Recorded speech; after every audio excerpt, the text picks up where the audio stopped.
નમસ્કાર વિદ્યાર્થી મિત્રો આજે આપણે આ વિડીયોની અંદર ધોરણ 8 વિષય ગુજરાતી સ્વઅધ્યયન પોથીનો પાઠ 17 સંસ્કારની શ્રીમંતાઈની વાત કરવાના છીએ।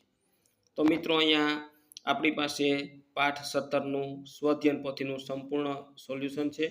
મિત્રો આ રીતનું સંપૂર્ણ સોલ્યુશન છે। મિત્રો આવા જ સોલ્યુશન મેળવવા માટે આપણી ચેનલને સબસ્ક્રાઇબ કરો અને આ વિડીયો તમારા મિત્રો સાથે શેર કરો।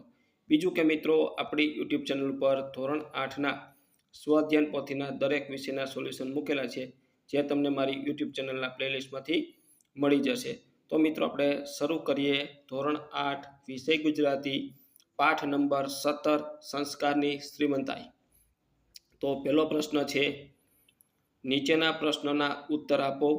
એમાં પહેલો, સંસ્કારની શ્રીમંતાઈ એકમમાંથી તમને કયું પાત્ર સૌથી વધુ ગમ્યું, કેમ? સંસ્કારની શ્રીમંતાઈ એકમમાં અમને જગમોહન દાસનું પાત્ર સૌથી વધુ ગમ્યું, કારણ કે તેમના જીવનમાં પડતી આવે ત્યારે તેઓ પોતાના કુટુંબને મદદ કરવાનું વિચારતા હતા। બીજું, જગમોહનની જગ્યાએ તમે હોત તો શું કરત? જગમોહન દાસની જગ્યાએ અમે હોત તો અમે કદાચ દુઃખમાં ડૂબી ગયા હોત। ત્રીજું, જગમોહન થોડા વર્ષોમાં બધું ખોઈ બેઠા। બધું એટલે શું? બધું એટલે બંગલો, ગાડી, નોકર ચાકર, તમામ સંપત્તિ સાથે મિત્રો સાથેનો સંબંધ પણ ગુમાવી દીધો હતો। ચોથું, કર્તવ્ય ભાવના એટલે શ્રીમંતાઈ એવું શાના આધારે કહેવાયું હશે? અહીં જગમોહનના ઘરના લોકો દુઃખમાં પણ એકબીજાને સાથ આપે છે, પોતાનાથી બનતું કામ કરવા લાગી જાય છે, તેથી કર્તવ્ય ભાવના એટલે જ શ્રીમંતાઈ એવું કહેવાયું હશે। પ્રશ્ન બીજો, સંપીને રહેતા પરિવારના ફાયદા શા હોય છે? એવા પરિવારની મુલાકાત કરો અથવા વડીલ પાસેથી જાણો। સંપીને રહેતા પરિવારનો મહત્વનો સૌથી મોટો ફાયદો એ હોય છે કે તેમના ઘરને કોઈ બહારની વ્યક્તિના નુકસાન પહોંચાડી શકતું નથી। કુટુંબમાં સુખ આવે કે દુઃખ તેઓ જીરવી શકે છે। તેઓ એકબીજાના સાથે હળીમળીને રહેતા હોય છે। પ્રશ્ન 3, આપેલા ફકરાને આધારે પ્રશ્નના જવાબ આપો। તો મિત્રો અહીંયા જે ફકરો આપ્યો છે તમારે વાંચી લેવાનો છે। વાંચી અને ત્યાર પછી આપણે પ્રશ્નના જવાબ લખવાના છે। તો જોઈએ પ્રશ્ન પહેલો, પાર્વતી બહેનને કોણ સાસુ કહેતું હશે? પાર્વતી બેનને ઉત્પલા સાસુ કહેતી હશે। આસમાની આનંદ મહેલ, આમાં આસમાની એટલે શું? આસમાની એટલે વાદળી રંગ। લક્ષ્મી દેવીએ બે હાથે તેમની આરતી ઉતારી હશે એવું સાથી લાગ્યું। જગમોહનદાસ પાસે 60 લાખ રૂપિયાનો આનંદ મહેલ, 6 મોટર ગાડીઓ, નોકર ચાકરનો પાર નહીં, તેથી લાગ્યું કે લક્ષ્મી દેવીએ બેટા હાથે આરતી ઉતારી હશે। પ્રશ્ન 4, જગમોહન ખૂબ જ પૈસાવાળા હતા। રેખાંકિત સ્થાને તેના સરખા અર્થવાળો શબ્દ ફકરામાંથી શોધીને લખો।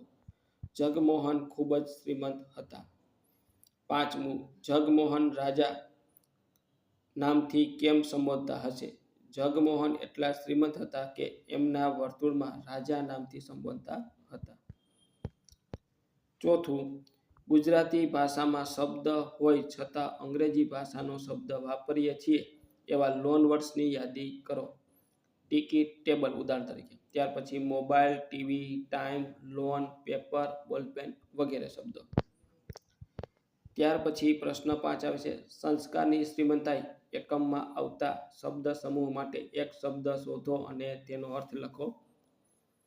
તો પુત્રની પત્ની એટલે પુત્રવધુ, આકાશ જેવા ભૂરા રંગનું આસમાની, કશુંક છુપાવવા માટેની ઓઢણી અંચળા, ગમ્મત ભર્યો મેળાવડો એટલે બિજલસ, મહેનત કરનાર એટલે પુરુષાર્થી।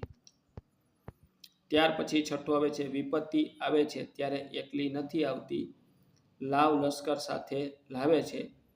આ કહેવતને આધારે આપણા વિચારોનો વિસ્તાર કરો। આ કહેવતમાં મુશ્કેલી, દુઃખ, આપત્તિ જીવનમાં આવે ત્યારે આપણે ઘણું બધું ગુમાવીએ છીએ, ત્યારે એ કપરા સમયમાં લોકોનો મિત્રોનો સાથ પણ છૂટી જાય છે. વિપત્તિ ત્યારે જ મિત્રોનો સાચો પરિચય મળે છે. વિપત્તિ આવે ત્યારે જ મિત્રોનો સાચો પરિચય મળે છે. સગા સંબંધીઓના સાચા પ્રેમની ખબર પડે છે. મુશ્કેલીમાં માણસને સમજાય છે કે બધા સાથ છોડીને જતા રહે છે. તેથી કહ્યું છે કે વિપત્તિ આવે ત્યારે એકલી નથી આવતી, લાવ લશ્કર સાથે લાવે છે. પ્રશ્ન 7.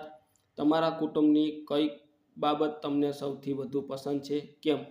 અમારા કુટુંબમાં બધા હળીમળીને રહે છે. જરૂર પડે ત્યારે બધા એકબીજાની મદદ કરે છે. માતા પિતાનું કહ્યું માનીએ છીએ, જે મને સૌથી વધુ પસંદ છે. તો મિત્રો, આ તો આપણું ધોરણ 8નું ગુજરાતી વિષયનું સ્વઅધ્યયન પોથીનો પાઠ 17નું સંપૂર્ણ સોલ્યુશન. મિત્રો, આવા જ સોલ્યુશન મેળવવા માટે આપણી ચેનલને સબસ્ક્રાઈબ કરો અને આ વિડીયો તમારા મિત્રો સાથે શેર કરો. બીજું કે મિત્રો, આપણી યુટ્યુબ ચેનલ પર ધોરણ 8ના દરેક વિષયના સ્વઅધ્યયન પોથીના સોલ્યુશન મૂકેલા છે, જે તમને મારી યુટ્યુબ ચેનલના પ્લેલિસ્ટમાંથી મળી જશે.